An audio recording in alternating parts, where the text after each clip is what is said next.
오늘 우리에게 주신 하나님의 말씀은 요한복음 21장 7절 말씀입니다.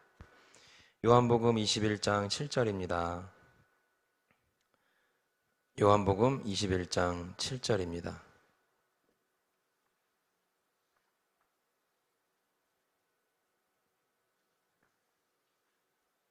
이 하나님의 계시의 말씀을 우리 다 함께 한 목소리로 봉독하겠습니다. 앞에 화면을 보시고 함께 읽어봅시다. 예수께서 사랑하시는 그 제자가 베드로에게 이르되 주님이시라 하니 시몬 베드로가 벗고 있다가 주님이라 하는 말을 듣고 겉옷을 두른 후에 바다로 뛰어내리더라. 아멘. 이것은 하나님의 말씀입니다. 잠깐 기도할게요. 주님, 이 시간 주의 말씀을 전합니다. 전하는 자와 듣는 자 모두가 말씀 앞에 겸손하여지는 시간 되게 하여 주옵소서. 예수님의 이름으로 기도드립니다. 아멘. 할렐루야. 그래요. 우리 할렐루야 했을 때 아멘이라고 대답하는 여러분의 목소리를 들을 때 미약하게나마 올 한 해 우리가 펼치고 있는 나우스 운동의 열매를 보는 것 같습니다. 나우스, never stop. 뭐죠? 아멘. 그렇죠. never stop. 아멘. 우리 아멘을 멈추지 말자. 내가 뭐 의도적으로 여러분의 아멘을 원하든 아니면 또 여러분이 예배 가운데 찬양 가운데 아멘을 하든 아멘이 끊이지 않는 나우스가 되면 좋겠다. 그런 나우스 운동을 시작했는데 그래도 초창기에 비해서는 좀 나오는 것 같아요. 내 혼자만의 느낌인가? 오늘 그래도 오늘 대변 예배라고 청년들이 많이 왔네요. 감사합니다. 어떻게 주님은 시간을 뚫고 이 땅 가운데 오셨는데 여러분은 코로나를 뚫고 교회로 오셨군요. 네. 이 자리에 나온 청년들 환영하고 축복합니다. 여러분들 아까도 우리 기도회 때 얘기했지만 한 주간에 또는 한 달간에 또는 두 달간의 삶 속에서 교회를 좀 많이 잊고 살았어요? 어땠습니까? 가끔씩 이렇게 이제 예배 마치고 인스타 보다 보면은 분명히 교회 있을 시간인데 이상한 사진이 올라온 애들 볼 때가 있어요. 그러면은 이 자식 교회 안 가고 어디 간 거지? 바로 전화하고 싶지만 참습니다. 예. 다음 주에 올려놔. 다음 주에는 얼굴이 안 보이고. 근데 하여튼 오늘 이렇게 여러분들 만나게 돼서 너무 감사합니다. 오늘 설교의 말씀 제목이 뭡니까? 파워당당 자존감. 좀 약간 그 유치부 아동부 막 설교 제목 같지 않아요? 그죠? 예? 설교 제목에 내가 은근히 스트레스 받고 있거든요, 요즘에. 자꾸 막 기대하는 사람들이 생겨가지고, 지난주에 얘기했나, 내가? 막 전도사님 자꾸 와갖고 물어봐, 설교 제목을 나한테. 목사님, 이번 설교 제목 뭐예요? 막 물어본다고. 왜요? 그러면. 지난주 설교 제목이 너무 센스 있었던 것 같아서요, 막 그래. 그러면. 한편으로는 고마우면서 한편으로는 부담돼. 자꾸 일주마다 부담을 느끼고 있어요? 파워당당 자존감. TV 보다가 우연찮게 본 단어인데, 파워당당 나우스, 뭐 파워당당 청년, 뭐 되게 많은 걸 생각을 했는데 뭘 갖다 붙여도 너무 아동부 설교 제목 같은 거예요. 사랑하는 우리 아동부 친구들 이렇게 설교될 것 같은 제목인 거예요. 그래서 무슨 단어를 좀 넣으면 좋을까 이렇게 말씀을 계속 보고 설교를 준비하면서 자존감이라는 얘기를 하면 너무 좋겠다라는 생각이 들어서 오늘 설교의 말씀 제목을 이렇게 한번 정해봤습니다. 자존감이라는 말 많이 들어보죠? 많이 들어봤습니까? 여러분은 자존감이라는 말을 언제 처음 들어봤어요? 자존감, 이 단어. 처음 들어본 때가 언제입니까? 나는 자존감이라는 말을 언제 처음 들었는지 정확하게 기억하고 있습니다. 내가 28살 때였어요. 정확히 28살 때. 28살 때까지 나는 28년을 살면서 자존감이라는 말을 한 번도 들어보진 적이 없어요. 자존감이라는 말. 근데 28살 때 그때 만났던 자매가 나한테 그런 말을 했어요. 뭐라고 얘기했냐면은 나보다 2살이 어린 자매였는데 나한테 그렇게 얘기를 하더라고요. 오빠는 자존감이 참 높은 사람인 것 같아요 라고 하더라고요. 자존감이 뭐야? 내가 그랬거든요 그때. 처음 들어본 단어였어. 자존감이 뭐지? 그때까지 나는 자존감이라는 말을 한 번도 들어본 적이 없습니다. 그 말은 뭐예요? 나는 자존감이라는 거에 대해서 한 번도 생각해보지 않고 28년을 살았다는 거예요. 근데 요즘에는 워낙에 이 말을 많이 쓰죠. 그때 당시만 하더라도 난 처음 들어본 말이었거든. 청년들은 어때요? 이 말 자주 들어봅니까? 많이 들어보죠? 아마도 지금은 많이 들어볼 겁니다. 그리고 요즘엔 자존감을 되게 중요하게 생각하는 세대예요. 자존감이라는 단어를 인터넷에 파란 창, 초록 창이든 뭐 다음 창이든 검색을 하면은 그거와 관련된 수많은 글들과 수많은 책들이 나옵니다. 요즘엔 워낙에 이게 많이 인문학적으로도 사회학적으로도 세상 속에서도 많은 분야에서 관심을 많이 갖고 있는 단어이기 때문에 요즘에는 뭐 자존감이라는 얘기에 대해서 내가 따로 막 이렇게 설명하기도 힘들 만큼 너무나 많은 정보들이 쏟아지고 있습니다. 자존감이라는 것을 좀 더 풀어서 얘기하자면 자아 존중감이라고 하죠. 자아 존중감. 그래서 자신이 사랑받을 만한 가치가 있는 소중한 존재라고 믿는 마음이래요. 어떠한 성과를 이루어낼 만한 유능한 사람이라고 믿는 마음이래요. 자기를 존중하는 마음을 자존감이라고 해요. 자아 존중감이 있는 사람은 정체성을 제대로 확립할 수 있고, 정체성이 제대로 확립된 사람은 자아 존중감을 가질 수 있다. 뭐 이런 얘기들이 인터넷 좀만 검색해도 금방 나와요. 근데 이 자아 존중감, 이 자존감은 객관적이고 중립적인 판단이라기보다는 주관적이고 자신을 객관화하는 것이 자아 존중감을 찾는 첫 단추라고 하죠. 주관적인 감정이라는 거예요. 내가 내 스스로 나에 대해서 느끼는 거기 때문에. 사람마다 편차가 있을 수 있고 사람마다 차이가 있을 수 있어요. 똑같은 사건을 놓고 어떤 사람은 이렇게 반응하기도 하고 자존감이라는 척도에 따라서 어떤 사람은 다르게 반응하기도 하고 어떤 사람은 이렇게 반응하기도 하고 다양한 이야기들이 나올 수 있다고 합니다. 자존감. 이 용어는 근데 언제 처음 나온 단어인 줄 알아요? 미국의 의사이자 철학자인 윌리엄 제임스가 1890년대에 처음 썼대요. 생각보다 되게 오래된 단어죠? 1890년에 미국에서. 자신을 존중하는 마음. 근데 나는 1890년에 처음 나온 단어를 거의 100년이 넘은 시점에서 내가 28살 되던 해에 처음 들어본 거예요. 그때 당시에 나한테 오빠는 자존감이 참 높은 것 같아 라고 얘기했던 자매는 굉장히 자존감이 낮은 자매였어. 그래서 자기 자신이 왜 태어났는지에 대한 질문을 굉장히 많이 던지는, 정말로 자기가 왜 살고 있는지에 대한 질문이 끊이지 않는 굉장히 예민하고 섬세한 자매였죠. 그러다 보니까 굉장히 정서적으로 불안정했고 뭔가 기복이 좀 심했고 뭔가 이렇게 예측하기가 좀 어려운 패턴을 보이는 그러한 자매였습니다. 그러니까 그런 사람을 난 처음 만나봤는데 그러한 사람은 또 나를 보니까 나는 한 번도 그런 단어를 생각해 본 적이 없을 만큼 나름대로는 좀 건강한 자아를 갖고 살았던 사람인데 이렇게 생각하고 사는 사람도 있구나 라고 하면서 자존감이라는 단어를 한번 생각해 본 적이 있죠. 자신을 존중하는 마음, 자존감. 우리는 이 모든 거를 이 단어의 의미를 모두가 알고 있습니다. 이 단어를 생각해 볼 때가 많이 있어요. 그럼 청년 여러분한테 질문을 한 가지 더 던지겠습니다. 여러분은 자존감이 가장 바닥에 떨어질 때가 언제예요? 내 자존감이 조금 이렇게 바닥을 치고 자존감이 좀 떨어진다고 느낄 때가 언제입니까? 살면서 그렇게 느끼는 순간들 혹시 있습니까? 없어요? 언제는 좀 내가 이렇게 좀 쓰레기같이 느껴져요. 언제 내가 왜 태어났지라는 생각이 듭니까? 나는 뭐하고 살지라는 생각 언제 가장 많이 들어요? 그런 생각 한번 해본 적 없습니까? 그 원피스라는 만화에 보면은 그 무슨 무슨 열매 먹은 어떤 영혼 이름이 기억이 안 나네. 근데 그 영혼이 지나가면 자존감이 갑자기 바닥을 쳐요. 예.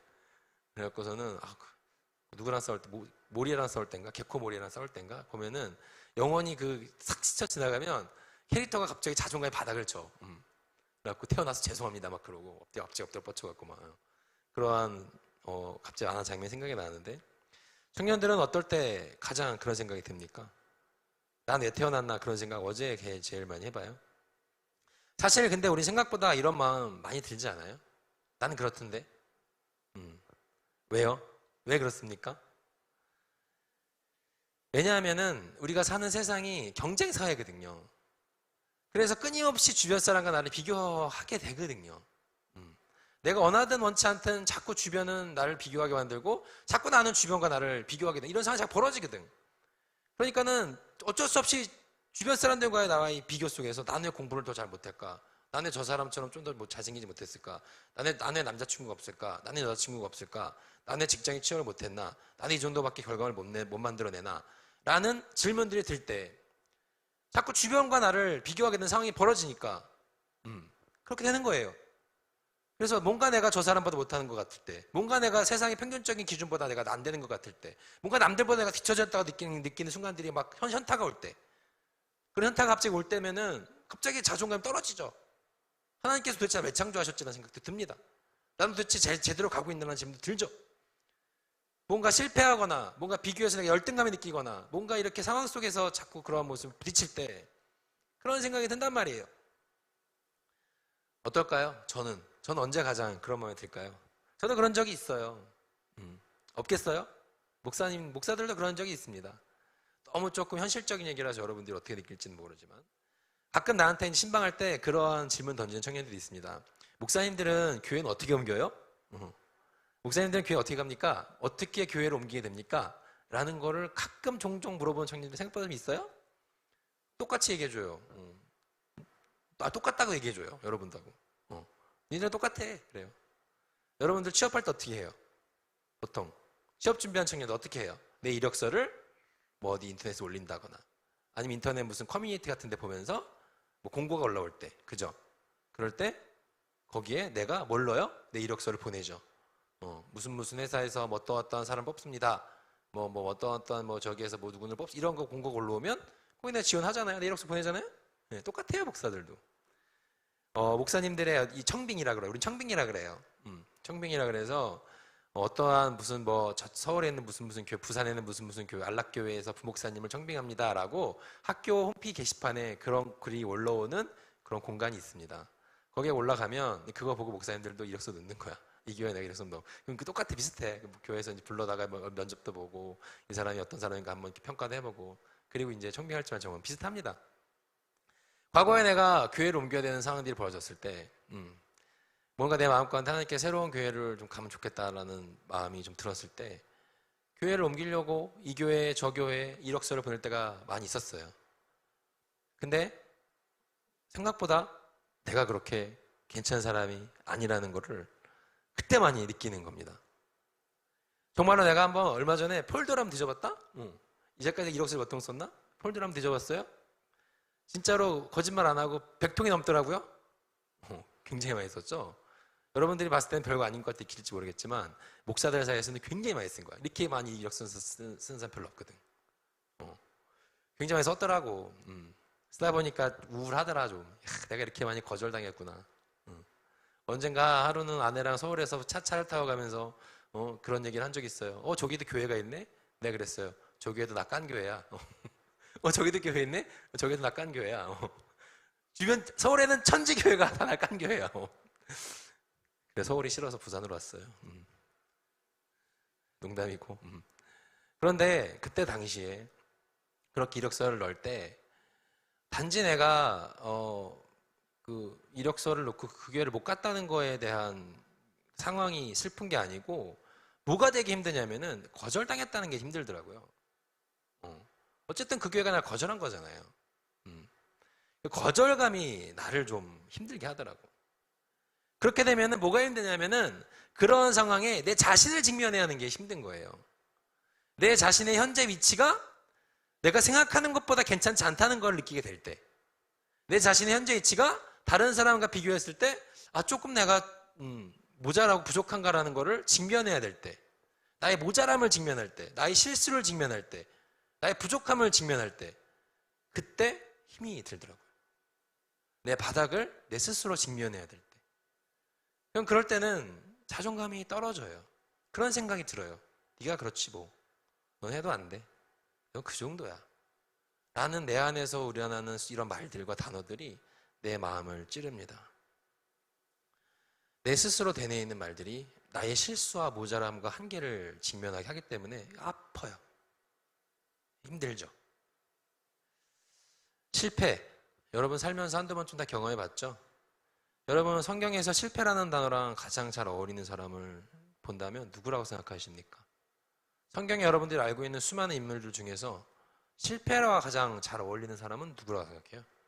몇 명 많죠? 성경에도 실패랑 어울리는 사람 꽤 많아요. 뭐 다윗을 떠올리는 사람이 있을 수도 있겠어요. 모세를 떠올리는 사람이 있을 수도 있겠죠. 뭐 사무엘을 떠올리는 사람도 있을 수 있습니다. 근데 저는 오늘 나누고 싶은 인물, 성경에서 실패라는 단어랑 가장 잘 어울리는 사람, 나는 베드로라고 생각합니다. 베드로는 실패와 아주 익숙한, 실패와 굉장히 어울리는 사람이에요. 실패. 베드로는 실패를 뼛속 깊이 맛본 사람입니다.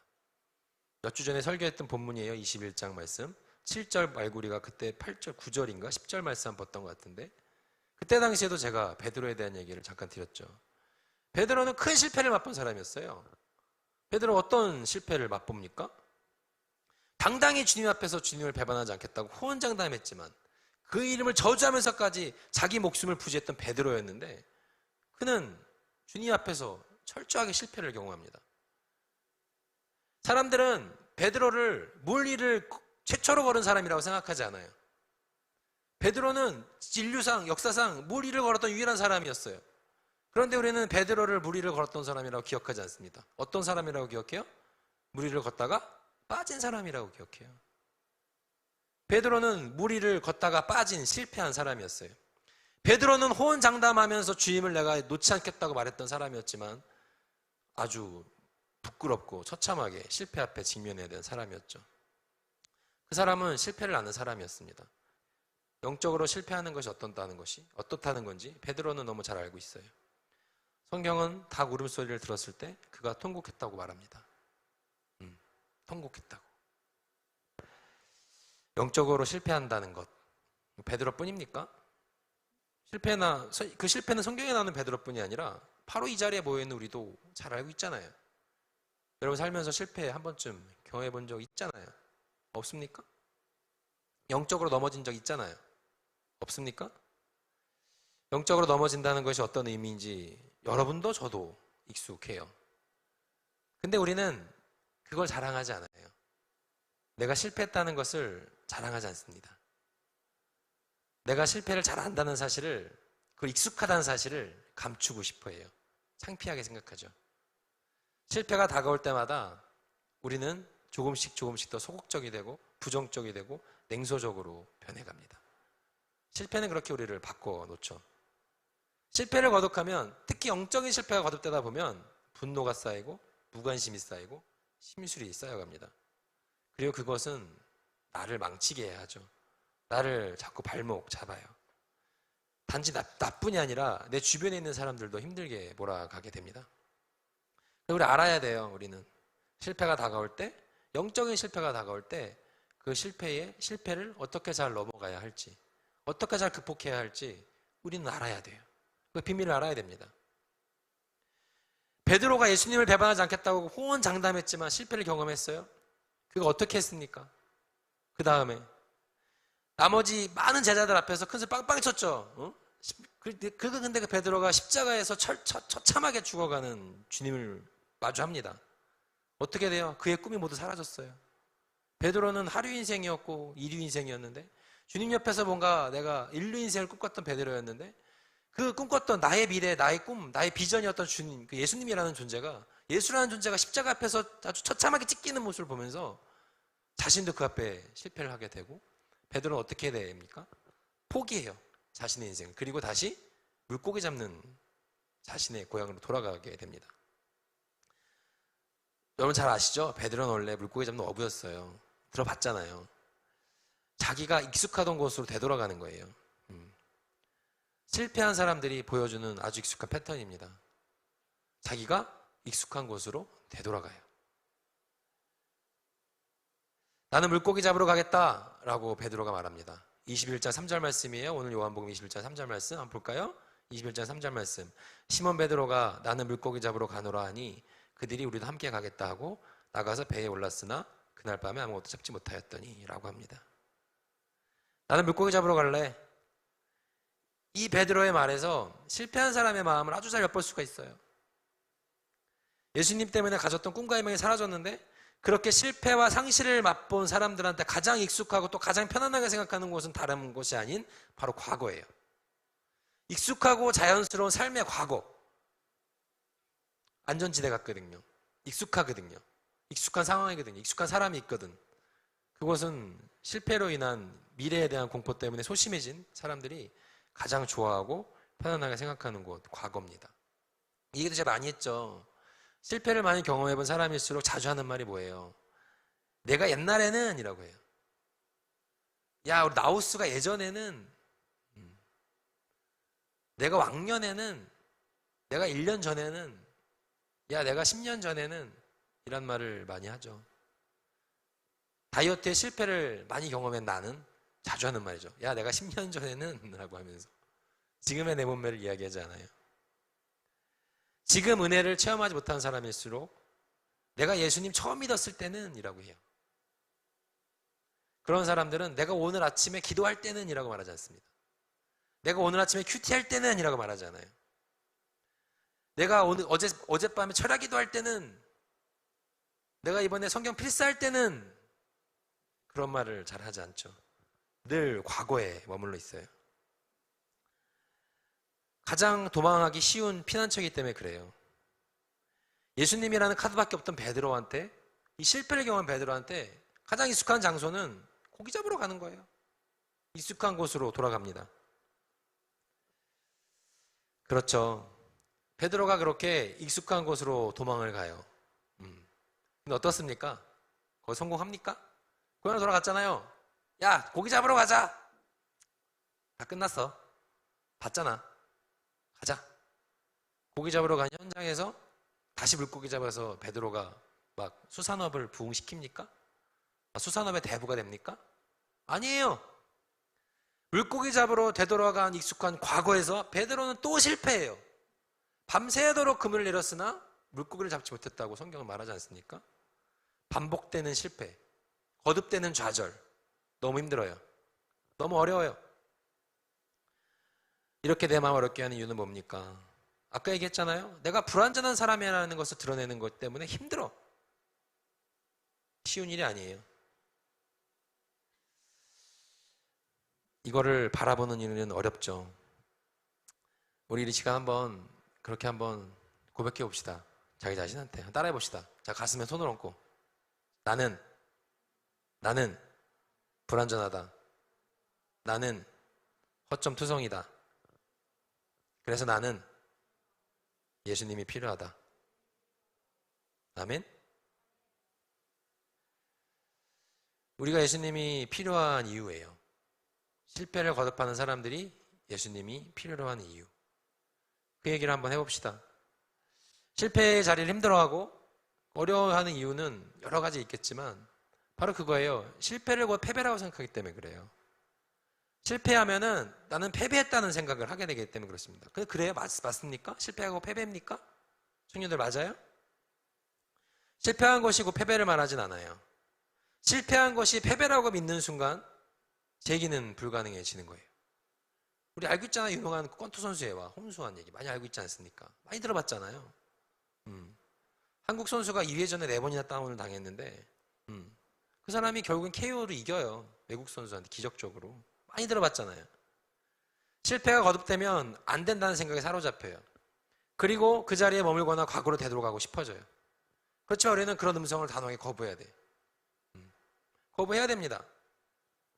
실패, 반복되는 좌절 속에서 나의 자존감을 높이는 것, 그것의 가장 큰 문제, 반복되는 실패를 우리가 거부해야 되는 가장 큰 이유는 결국에는 하나님 앞에서에 대해 존재조차 부정하게 돼. 아까도 얘기했잖아요. 하나님이 날 사랑하시나라는 질문까지 던지게 돼. 나는 왜 살아가고 있지? 나는 도대체 신앙생활을 왜 하고 있지라는 질문까지 던지게 된다고. 하나님에 대한 내 믿음조차 거부하게 되는 상황이 벌어져요. 그런 상황까지 우리를 몰고 가.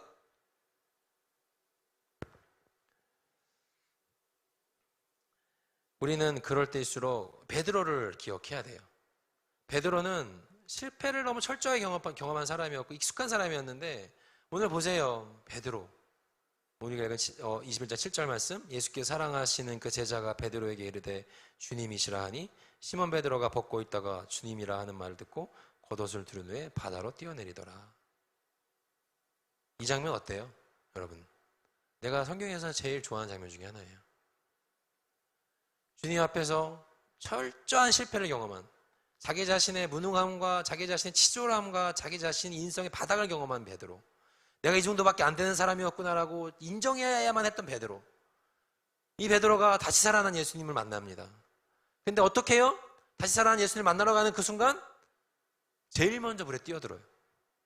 어때요? 베드로의 이 모습 너무 뻔뻔하지 않아요? 뻔뻔하잖아, 솔직히 말해서. 여러분들 같이 있는 여러분들 옆에 있던 제자들이라면 베드로 보고 뭐라고 할 것 같아요? 야, 베드로 믿음 짱이다, 너 최고, 이렇게 얘기해 줄 수 있을 것 같아요? 겉으로 얘기해 줄 수 있을지 모르지. 속으로는 뭐라고 생각하겠어? 야, 장난 아니네. 철판 장난 아니네. 야, 뻔뻔하면 끝장만이네. 이런 생각 안 하겠어? 당연히 하겠지. 얼마나 뻔뻔해.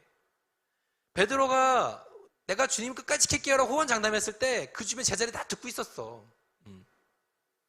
근데 베드로가 가잖아요. 자, 우리가 잘 이해해야 될 지점이 있어요. 근데 솔직히 한번 얘기해 봅시다. 예수님을 배반한 게 베드로 하나예요? 그렇습니까? 아니야. 예수님은 사실 모두가 다 배반했어. 그나마 베드로는 끝까지 따라간 사람 중에 하나였다고. 자, 예수님을 주변에 12제자가 모두 다 배반했어요. 근데 12제자의 결말을 우리는 알고 있죠. 그 중에 한 명은 어떻게 했어요? 자살했어요. 배반을 주도했던 사람. 가룟 유다는 목매서 자살하지 않았습니까? 이 지점이 중요한 거예요. 실패는 12제자가 똑같이 경험했다고. 난 그런 상상을 한번 해봐요. 베드로는 죽고 싶지 않았을까? 자기 자신의 밑바닥을 자기 자신의 어쩔 수 없는 치졸하고 비겁한 비열한 자기 모습을 발견했을 때 죽고 싶지 않았을까? 그런 생각 안 했을까요? 했을 것 같아. 쥐구멍이라도 숨고 싶었을 것 같아. 자존감이 낮은 사람이었다면 내가 왜 사나 싶은 질문 들었을 것 같아. 근데 베드로는 그런 선택을 하지 않았어요. 오히려 오늘 말씀에서 보는 것처럼 부활하신 주님 나타났을 때 뻔뻔하게 주님 앞에 헤엄쳐갑니다. 가장 먼저 헤엄쳐갔어요. 아마 주변 제자들이 베드로를 보고 참 뻔뻔하다는 생각을 했을 것 같아. 진짜 대단하다. 파워당당 자존감. TV 프로그램을 보다가 파워당당이라는 자막이 나온 걸 봤어요. 요즘에 TV 보면은 자막 많이 나오잖아요. 근데 파워당당이라는 자존감 단어가 이렇게 나오더라고. 근데 이게 어느 상황에서 나왔는 줄 알아요? 파워당당이라는 단어가 한 개그맨이 정답을 맞추는 건데 오답을 얘기했어. 그러니까 이제 MC가 오답이 잘못 얘기했다고 막 면박을 줬어요. 근데 이 개그맨이 끝까지 당당한 거야. 내 답이 정답이다 라면서. 거기에 딱 개그맨이 어깨 위에 올라왔던 텍스트가 파워당당이었어요. 그 모습을 딱 보면서 여러분은 어떤 마음이 들었을까요? 저 재수없다 이런 생각이 들었을까요? 개그맨 보면서?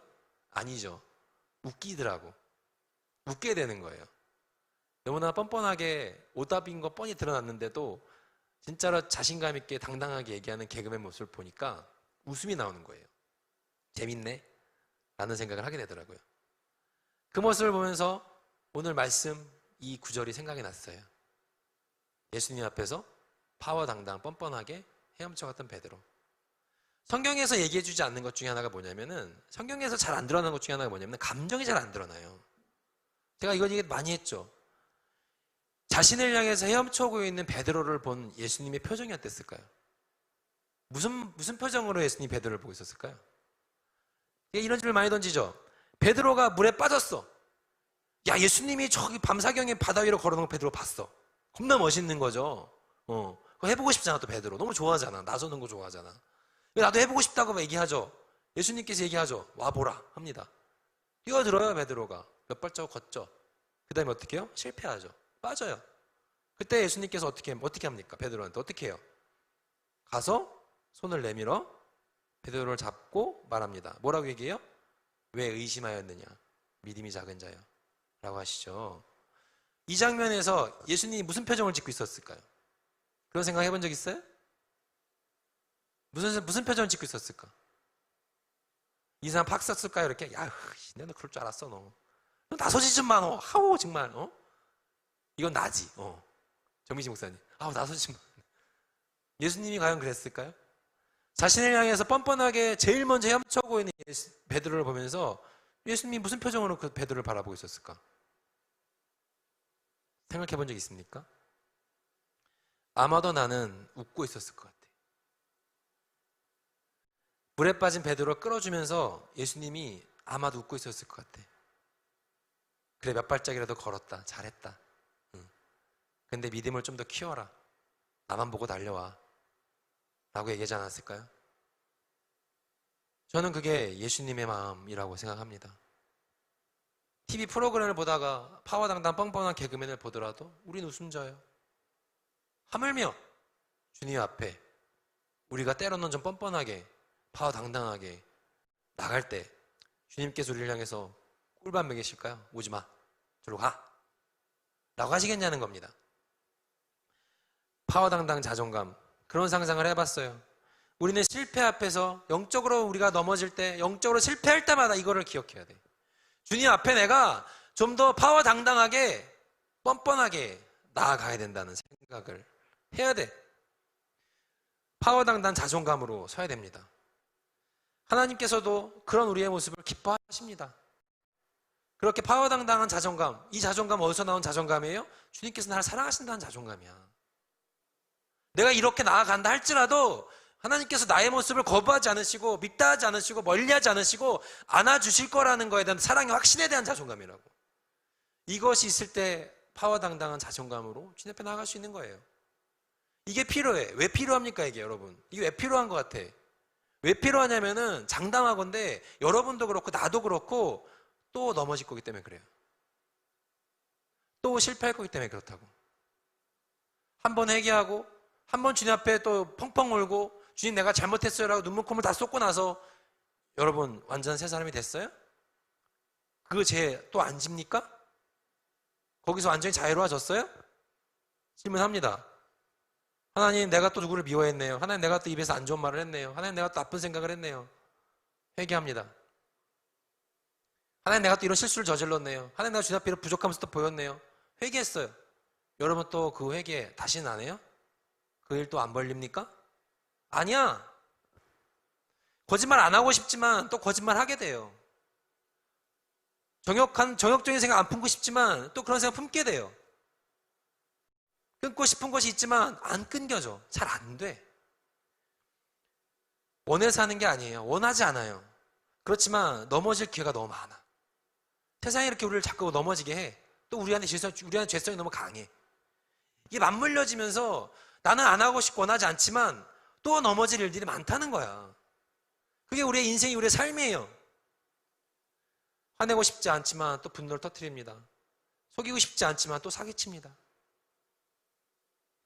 거기에 넘어져 있으면 패배자가 되는 거예요.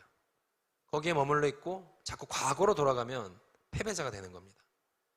그렇지만 머물러 있지 말고 겉옷을 입고 물에 뛰어드세요. 뻔뻔하게. 주님을 향해 달려가세요. 다시 한번. 파워당당한 자존감. 어떤 자존감? 이렇게 달려가도 하나님께서 나를 안아주실 거라는 자존감으로 달려가시는 겁니다. 그것이 우리한테 필요합니다.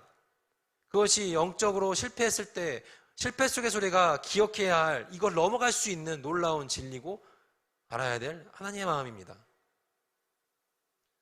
사랑하는 청년 여러분, 주님 바지가랑이 잡고 늘어지세요. 거기에 사랑의 은혜가 있는 거예요. 애들도 베드로 보고 얘기했겠죠. 참 뻔뻔하다. 그렇지만 실패에 묶이고 싶지 않은 사람은 그렇게 나올 수밖에 없어요. 단연코 말하는데요. 여기 있는 사람 중에서 제가 제일 뻔뻔합니다. 난 자신 있게 말할 수 있어. 청년 여러분도 뻔뻔해질 수 있기를 소망합니다. 아멘. 너무 또 방만이 되면 안 되겠지만 거룩한 뻔뻔함이라고 이 상황을 어떤 목사님은 얘기하더라고요. 거룩한 뻔뻔함. 사랑하는 청년 여러분, 영적으로 실패해 보셨죠? 잘하고 싶었는데, 멋있게 예수님 믿고 싶었는데 또 똑같은 자리에서 넘어질 때 있죠.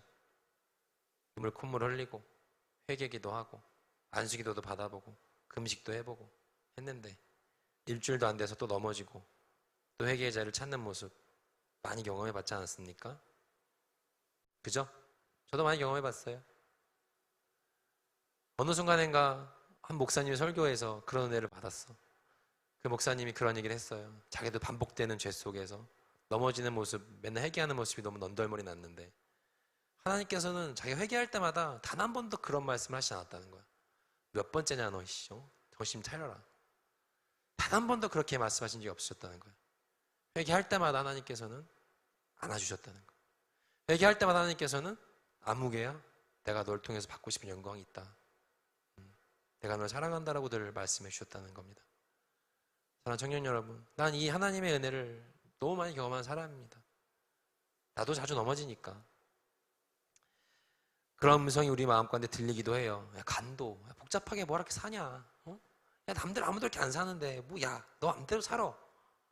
예수님 안 믿든지 버리든지 차버리든지 맘대로 해. 그런 거짓말이 자꾸 우리를 공격하죠. 거부하세요. 그런 말들은 당당하게 거부해야 됩니다. 사랑하는 청년 여러분, 파와당당 자존감으로 주님 앞에 설 수 있는 나우스 회원들이 될 수 있기를, 나우스 지체들이 될 수 있기를 소망합니다. 한 주간 살아갈 때에 여러분 또 넘어질 거예요. 일주일 잘 버틸 수 있을지 모르지만 여러분 또 반복되는 죄 앞에 무너질 때가 있습니다. 반복된 실패 앞에 좌절할 때가 있습니다. 그렇지만 그 자리에 머물러 계시지 마세요. 당당하게 떨치고 일어나세요. 그리고 겉옷을 둘러입고 물로 뛰어드시기 바랍니다. 주님을 향해 헤엄쳐 가세요. 당당하게 기도하겠습니다. 하나님, 삶을 살아가다 보면 반복되는 지점에서 똑같이 넘어지는 나의 모습에 실망할 때가 있습니다. 믿음과 삶을 살아내는 나의 실력이 너무나도 부족하다고 느낄 때가 많이 있는 것 같습니다. 그렇지만 주님, 우리는 기억해야 할 것은 주님께서 나를 믿고 계시다는 것을 기억하게 하옵소서. 내 자신이 나를 믿지 못한다 하더라도 주님께서 나를 믿고 계시다는 것을 기억하게 하옵소서. 그리하여서 나를 사랑하시고 나를 믿으시는 주님께서 세워주시는 자존감으로 파워당당하게 나아갈 수 있는 청년의 삶이 되게 하여 주옵소서. 예수님의 이름으로 기도드립니다. 아멘. 찬양합시다. 주님 계신 곳에.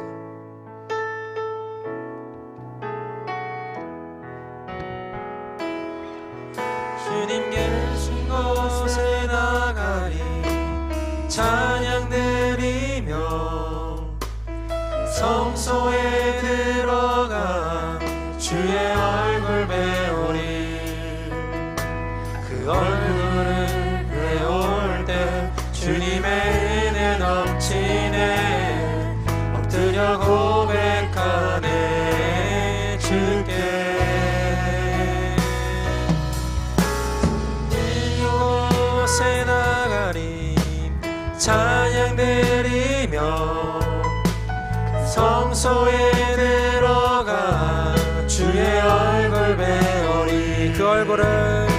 그 얼굴을 배울 때 주님의 은혜 넘치네. 엎드려 고백하네 주께. 주의 위엄 이곳에 가득해. 주의 위엄 이곳에 가득해. 전능하신 하나님 아버지 찬양받기 합당한 존귀하신 주님. 주의 위엄 이곳에 가득. 처음부터 한번 찬양하겠습니다. 주님 계신 곳에 나가리 찬양 드리며 그 성소에 들어가 주의 얼굴 배우리. 그 얼굴을 배울 때 주님의 은혜 넘치네. 엎드려 고백하네 주.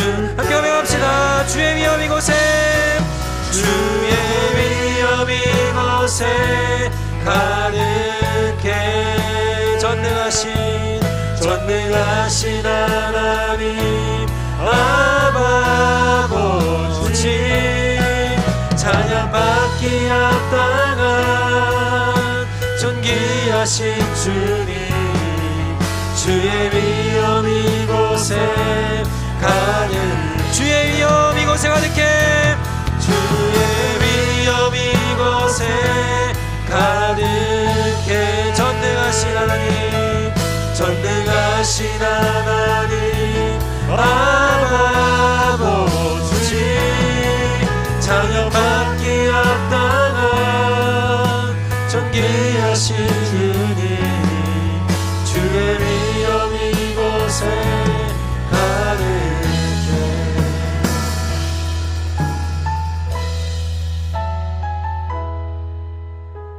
시간 두 눈을 감고 두 손을 한번 가슴 앞에 모아봅시다. 성경을 볼 때마다 그런 상상을 전 늘 많이 해요. 이 장면에서 주님은 어떠한 표정이셨을까? 어떠한 얼굴로 말씀하셨을까? 늘 많이 생각합니다. 여러분, 오늘 베드로는 실패에 너무 익숙한 사람이었고 실패가 너무 익숙하고 자주 벌어졌던 사람이었습니다. 그렇지만 이 베드로는 주님 앞에 거룩한 뻔뻔함으로 나아갑니다. 파워당당한 자존감으로 나아갑니다. 청년 여러분, 우리들의 모습도 별반 다르지 않습니다. 주님께서 말씀하십니다. 나에게 나아오라고 얘기하십니다. 그렇게 헤엄쳐온 베드로에게 주님께서 말씀하십니다. 이리 와 아침 먹어라. 먼 거리를 헤엄쳐 물에 젖어 축축한 숨을 헐떡이는 베드로에게 주님께서 말씀하십니다. 이리 와서 아침 먹어 라고 하십니다. 사랑하는 청년 여러분, 이것이 주님의 음성이에요. 우리도 삶의 자리 가운데에 반복되는 실패, 반복되는 영적 좌절감, 그 속에서 오늘 주님의 음성 잊지 마시기 바랍니다. 이 시간 함께 기도할 때에 주님, 내가 또 반복해서 실패하고 반복해서 넘어진다 할지라도 주님 앞에 열심히 헤엄쳐 나아갈 수 있는 내가 될 수 있게 하여 주옵소서. 그렇게 파워당당한 자존감으로 거룩한 뻔뻔함으로 주님 앞에 설 수 있는 내가 될 수 있게 하여 주옵소서. 상한 갈대를 꺾지 않으시고 꺼져가는 등불을 끄지 않으시는 주님이신 줄 믿고 나아가오니 나를 끌어안으시고 다시 회복시켜 주옵소서. 그래서 패배자가 아닌, 그렇게 좌절하는 삶이 아닌 다시 주님을 인하여 일어나는 나의 삶이 되게 하여 주옵소서라고 간절한 마음을 담아 주님 앞에 기도하며 나아가도록 하겠습니다. 이 시간 함께 기도하겠습니다. 주님, 이 시간 기도합니다. 주님 보좌 앞에 나아갑니다. 주님 계신 곳으로 나아갑니다. 그 성소에 들어갑니다. 주의 얼굴 뵙고 싶습니다. 주님 앞에 서기를 원합니다. 하나님, 내가 인생을 살아가면서, 삶을 살아가면서 반복되어 넘어지는 지점들이 있습니다. 반복되어 실패하는 지점들이 있습니다. 하나님, 그 지점에 늘 서 있는 저희들 되지 않게 없소서. 그 자리에 머물러 좌절하여 엎드려 있는 내가 되지 않게 없소서. 다시금 떨쳐나게 없소서. 다시금 주님 앞을 향해 달려갈 수 있게 없소서. 다시금 주님을 향해 엄청할 수 있게 없소서. 이리와 아침 먹으라 말씀하시는 주의 그 음성에 나아갈 수 있는 나의 삶이 되게 없소서. 우리들을 통하여서, 나를 통해서 영광받기 원하시는 주님의 음성 앞에 다시금 순종하며 나아갈 수 있는 나의 삶이 되게 없소서. 하나님, 이 시간 기도합니다. 정기의 삶 가운데 늘 꼬리표처럼 따라다니는 실패라는 단어가 패배가 되지 않게 없소서. 정기의 삶 가운데 늘 따라다니는 실패라는 단어가 나의 발목을 잡는 족쇄가 되지 않게 없소서. 하나님, 그런 것 떨쳐내 일어날 수 있는 정기의 삶이 되게 없소서. 때로 나의 발목을 잡는 음성이 들려온다 할지라도 그 음성 속에 머물러 있지 않게 하여 주시옵시고 다시금 주님을 향해 나아갈 수 있는 정기의 삶이 될 수 있도록 주님 기도합니다.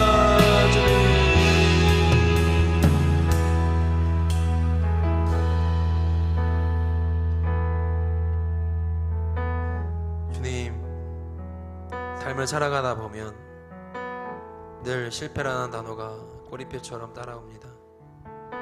늘 실패라는 단어가 때로는 족쇄처럼 나를 발목을 잡고 있는 것 같습니다. 그렇지만 주님, 그 꼬리표를 파워당당 자존감으로 떨쳐내게 하시고 그 족쇄를 주의 사랑으로 끊어내게 하옵소서. 실패가 패배가 되지 않게 하옵시고 비록 여러 번 실패한다 할지라도 다시금 그 자리 가운데 떨쳐 일어나 주님을 향해 헤엄쳐 달려갈 수 있는 청년의 삶이 되게 하옵소서. 그리하여서 주님과 한 뼘 더 가까워지고 그리하여서 주님과 더욱더 한 뼘 더 친해질 수 있는 그러한 영적인 삶을 살아갈 수 있는 청년의 삶이 되게 하여 주옵소서.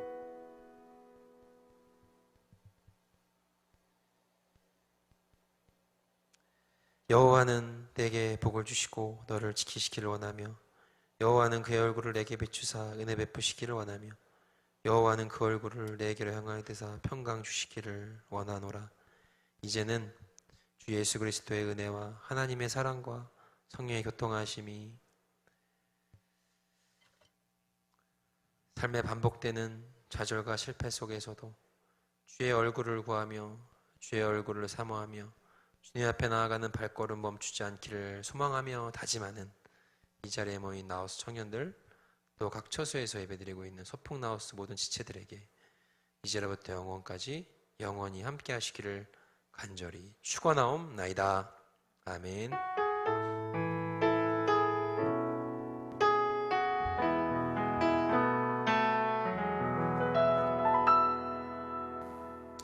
감사합니다. 예배를 마쳤습니다.